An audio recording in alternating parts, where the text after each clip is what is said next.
maaari na po tayong tumanggap ng mga katanungan. Good morning, Yusek. Regarding pa rin po dun sa 17 Filipinos in Qatar. So, ma'am, does that mean na they can go back to their normal lives? Pwedeng magtrabaho ulit sila sa Qatar, or if they choose to, they can return to the Philippines? Opo, sinabi naman po na sila po ay napalaya na at maaari po sila magtrabaho. Choice na po nila po kung ano po yung gusto nila. Ma'am, another issue, the DILG earlier presented to the public yung arrested Russian-American vlogger who harassed security guards. So, ma'am, does that mean that that will serve as a warning, not just for foreign social media creators, but for foreigners in general, that if they play around with our laws, then they will be presented to the public and they will be meted with respective charges? Because, ma'am, sabi po ng DILG, hindi raw ide-deport, and instead, you will be prosecuted here in the Philippines. Yan po ay papatunay lamang po na tayo po ay hindi nagbibiro. Kung dapat may managot, ay dapat panagutin. Hindi lamang po ito ang una malamang na mangyayari. Dahil nabalita na rin po na yung mga fake news peddlers ay nakasuhan na po, sinampahan na po ng kaso. At mukhang yun po yung first batch. So alamin pa po natin kung may mga makakasuhan pa po ng mga fake news peddlers. Maricar Sargan, Brigada. Good morning po, Yusek. Mahingi lang po namin yung reaction ng Palace regarding sa sinabi po ni Senator Bato de la Rosa nakaraan na it is moral obligation daw po ng Senate Committee on Foreign Relations to share their findings with US President Donald Trump para raw yung owner ng chartered jet na ginamit para ihatid si dating Pangulong Duterte sa The Hague ay mapanagot regarding po ito doon sa EO na inilabas po ni Trump February 2025 to sanction yung ICC. And ano pong reaction dito ng Palace? Of course, nakita po natin, nabasa po ang executive order at tatignan po natin ang definition ng ally. Ally of the United States. Sinasabi po dito na ang ally na term na ginamit po dito sa executive order ni President Trump, una, the government of a member country of the North Atlantic Treaty Organization or NATO, and a government of major non-NATO ally, as that term is defined by Section 2013, Paragraph 7 of the American Service Members Protection Act of 2002. Nung tingnan po natin ang definition ay lumalabas dito sa section, sa paragraph 3, ay parang na-enumerate po ang mga bansang Australia, Egypt, Israel, Japan, Jordan, Argentina, and the Republic of Korea and New Zealand or Taiwan. Pero nung tinignan po natin ang paragraph 7, lumalabas po dito na the term non-NATO ally means a country that has been so designated in accordance with Section 517 of the Foreign Assistance Act of 1961. So nakita po rin natin na ang bansang Pilipinas ay tinuring at na-designate po na major non-NATO ally. So lumalabas po na party po ito tayo sa nababanggit po na executive order. Pero maliwanag din po sa sinabing executive order na dito po sa bandang, sa akin po ay page 9, okay? And I quote, the United States remains committed to accountability and to the peaceful cultivation of international order, but the ICC and the parties to the Rome Statute must respect the decisions of the United States and other countries not to subject their personnel to the ICC's jurisdiction, consistent with the respective sovereign prerogatives. So, ibig sabihin po nito ay ginagalang din naman po ng bansang Amerika sa pamamagitan ng executive order na ito kung ano man po ang prerogatibo or prerogatives ng bansa na miyembro po no ng ally, na tinatawag na ally ng US. So, kung ano man ang naging prerogative ng bansa natin, ito naman din po ay igagalang ng bansang US. Regarding po dun sa sinabi ni Senator Bato, the EO that was signed by US President last February 6 imposing sanction dun sa mga ari-arian. Kasi ang parang gusto po ni Senator Bato na kung sino daw po yung may-ari ng chartered plane na ginamit, kung may ari-arian man daw sa US is mapanagot. Kaya nga po, kaya ko po binasa itong provision na ito at nilalaman ng executive order kasi ginagalang po ng bansang US kung ano yung prerogative ng bansa. Kung ang bansa po natin at ang pamahalaan natin ay nagkaroon ng pagdedesisyon ayon sa ating RA 9851 at sa pakikipag-cooperate sa Interpol, yun naman po ay hindi naman po hahadlangan ng US at irerespeto po nila yung sovereign prerogatives ng bansa. So, wala po ako nakikita na maaaring maging dahilan ni Senator Bato para siya itumakbo sa US para humingi ng tulong para ma-freeze yung asset ng may-ari ng aircraft. Thank you, ma'am. Raquel Bayan, Radio Pilipinas. Morning po, Yusek. Last week po, Friday lang po, nang in-announce ni DMW Secretary na provisionally release lang po. And in span of 3 days, biglang ito ina-announce nyo na po na dismiss na po yung kaso. Can you expound on that? Yes, yan po ang magandang balita natin. Nakikita po natin kung gaano po ba kabilis magtrabaho ang ating Pangulo. Kaya parang ito po ay taliwas sa mga bintang ng iba na walang nangyayari sa ating bansa. Ito po ay talagang tinutukan po ng ating Pangulo para po mabigyan po ng tulong ang 17 na kababayan natin dito sa Qatar. At ito nga po ang naging resulta na madismiss na po ang kaso at mapalaya po sila. Yusek, alam na po kaya ba nung pamilya ng 17 na OFW? Kanina lang po kasi nagkaroon ng pag-uusap at ito po ay naging pinal na po at kaya po ito ay naibigay natin pong good news sa kanila. Malamang po kung sila po ay nanonood ngayon ng press briefing ay malamang ay lumulundag na sila sa katuwaan. Next, Harley Balbuena, People's Television.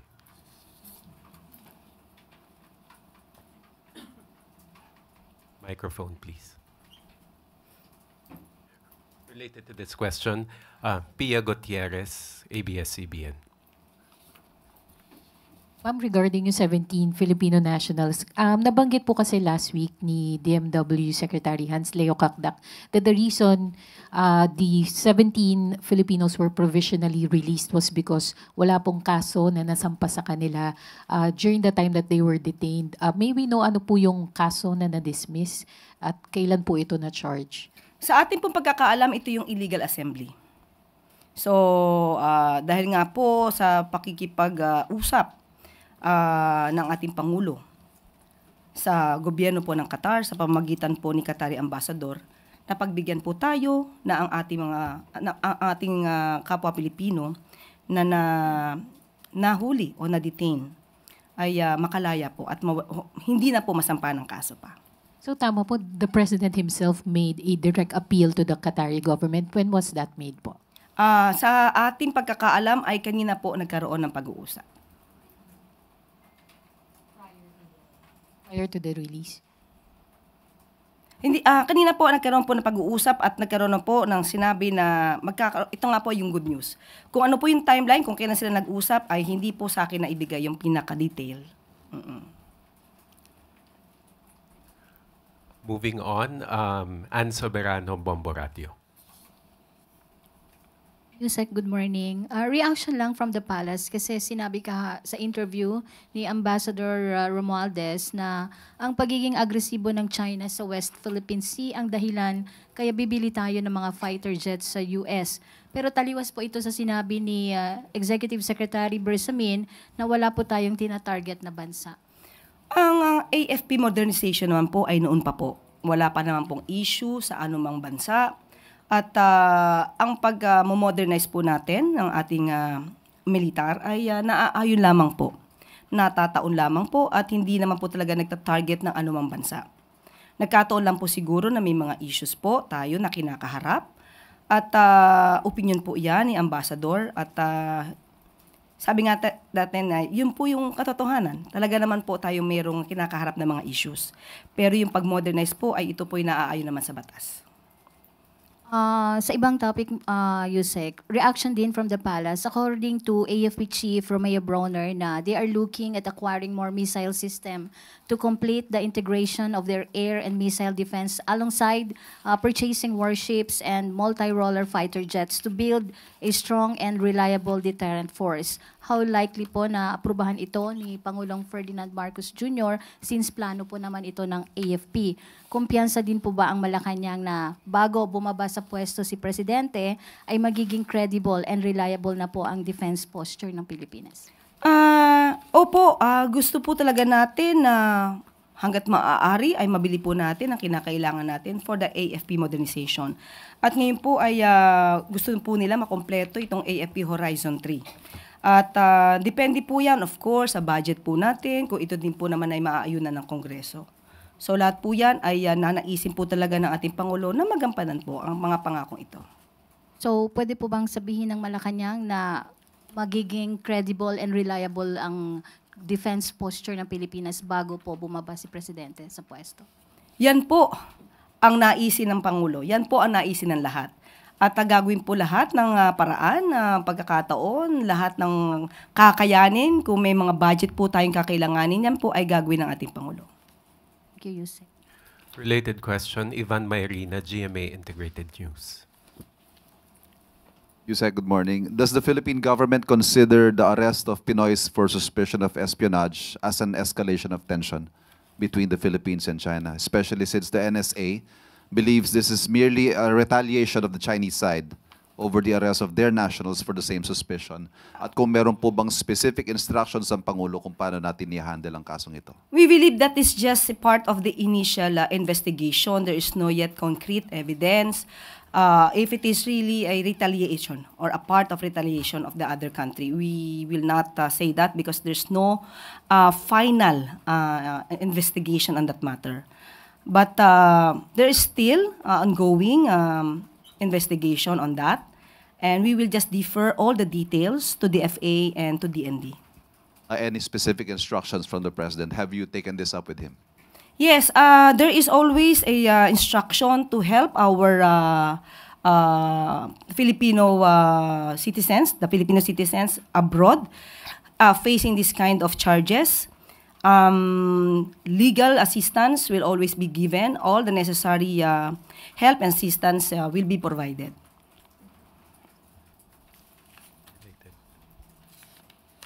Ia Gutierrez, ABS-CBN.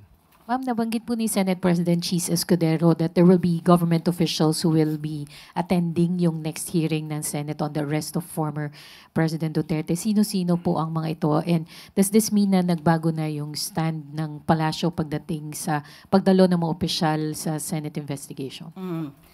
Sa ngayon po ay according po sa office po ni ES, as we speak, hindi pa po ako nabibigyan ng anumang detail kung nakatanggap na po sila ng invitation. Pero so dapat sa invitation nakalagay po sana kung sino yung mga tao na iimbitahan. Pero nagbigay na po ng listahan ang Office of the Executive Secretary yung maaaring dumalo po sa nasabing hearing. Nakalista po rito si Secretary Jesus Crispin Remulla ng DOJ, Prosecutor General Richard Anthony Fadulion, and Chief State Counsel Dennis Arvin Chan. Makakasama at nilagay din po namin sa listahan si Department of Foreign Affairs Secretary Enrique A. Manalo. Philippine Center on Transnational Crime Executive Director Alcantara. PNP General Romel Francisco Marbil and General Nicolas Torre. From DMW, si Secretary Hans Kakda. Kasama rin po si Special Envoy Marcos Lacanilaw. And from the SEC, Attorney R.J. Bernal and Attorney Ferdinand Logi Santiago. Ma'am, what led the palace to reconsider? Kung nagkausap man po sila ni Senate President Cheese Escudero, binigyan din po natin ng pagrespeto ang kanyang hiling. Kaya, provided of course, ito hindi naman din tatalakay sa executive privilege na mga issues. Pero to be clear, ma'am, these officials can still invoke executive privilege during the question and answer, no? Opo. Thank you po. Sam Medinilla, Business Mirror.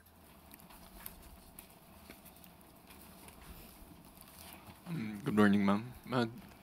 Itatanong lang po namin kung meron na pong initial update yung administration kung ano yung magiging sectors na affected ng tariff, reciprocal tariff from the US. Okay, ganito po ipagpapaliban ko muna po yung detalye patungkol dyan dahil alam ko po ay mayroon pong aksyong gagawin na papabor naman po sa ating bansa. Pero hindi ko po muna maibibigay yung detalye hanggat hindi pa po nagiging final ang mga pag-uusap patungkol dito. Pansamantala po. Pero yung initiative po na yan will be led by President Marcos or the economic managers po? Ibibigay ko po yung detalye kasi alam ko po ay maganda naman po ang magiging action dito. Hindi ko lang po masasabi yung detalye. Sige po. Hanggat wala pa pong nagaganap na aksyon kasi meron na po kasing mga plano. Pero saka ko po ibibigay sa inyo yung mga detalye kapag ka po naging final na po yung plans. On another question po ulit, do you agree that the Philippines imposes a 34% tariff on US goods? Ito po kasi yung naging basis ng US doon sa pag-impose ng 17% discounted tariff raw. Yung sabi nila 34% raw yung in-impose natin doon sa mga US goods.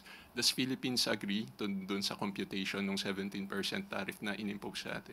Yun po, kasama po sa pag-aaralan. At muli, sasabihin ko po sa inyo yung detalye ko ano po yung maaaring maging action dito ng Philippines. Meron po kasi, ang pamahalaan po natin sa pamumuno po ng ating Pangulo ay meron po talagang plano for this. Last na lang po for my part. May na-mention rin po ba na ang Philippines makikipag-cooperate with other ASEAN countries for a joint response dun sa reciprocal tariff? Ibibigay ko po yung detalye kapag meron na pong naganap na pagpupulong, kung meron man. Sige pa, ma'am. Thank you po. Last two questions. Ace Romero, Philippine Star. But Yusek, can you confirm reports na nag-meeting po yung Pilipinas with or other ASEAN countries with regard to this? At least that, meron ba tayong naging pagpupulong with regard to the tariff? Hindi ko po, muli gustuhin ko man po sagutin yan at kung ano man po yung aking nalalaman. Hindi ko pa po pwedeng maisabi yung detalye hanggat hindi pa po sa akin ibinibigay kung ano man po ang magiging resulta, kung may magiging resulta sa anumang pagpupulong. Kapag ka po naganap na po ito, ibibigay ko po sa inyo. Finally, Raquel Bayan, Radio Pilipinas. Sek, kukuha lang po kami ng reaction kaugnay doon sa pagtaas po ng retail compliance o yung bilang po ng mga nagbebenta ng baboy na sumusunod doon sa itinakdang MSRP ng pamahalaan po. Good news po yan. Kung sumusunod po talaga sila sa request ng ating administrasyon, ng pamahalaan, sa pamumuno rin po ni Secretary Laurel, napakamalaking bagay po yan. Kasi tandaan po natin, nung una ko po itong inulat, ay siya po mismo ang nakipag-usap sa mga supplier po, lalo na po ng pork, para po mapababa ang presyo. At maganda naman po na senyalis yan na sumunod po ang mga suppliers at yung mga nagbebenta po sa market. Ano po kayong gagawing action ng pamahalaan para mapataas po yung supply ng baboy sa bansa sa gitna po ng mga panawagan na sana daw po mas mag-focus sa repopulation ng baboy more than sa pag-i-import po? Actually, ngayon po ay sinasagwa na rin po ang yung pagbabakuna po sa mga baboy para po maiwasan po yung pagkakasakit nila at hindi tayo masyadong mabawasan ng supply. At maliban pa po dyan ay nagkaroon na rin po ang DA po, in-announce po ang pag-overhaul ng 3 dekada na MAV o yung Minimum Access Volume System for pork imports para po makakuha pa rin po tayo ng mas mababang presyo kung mag-i-import man po tayo ng baboy. Okay po? Thank you very much, Yusek Claire. At dito po nagtatapos ang ating briefing. Maraming salamat, Malacanang Press Corps at magandang tanghali para sa Bagong Pilipinas.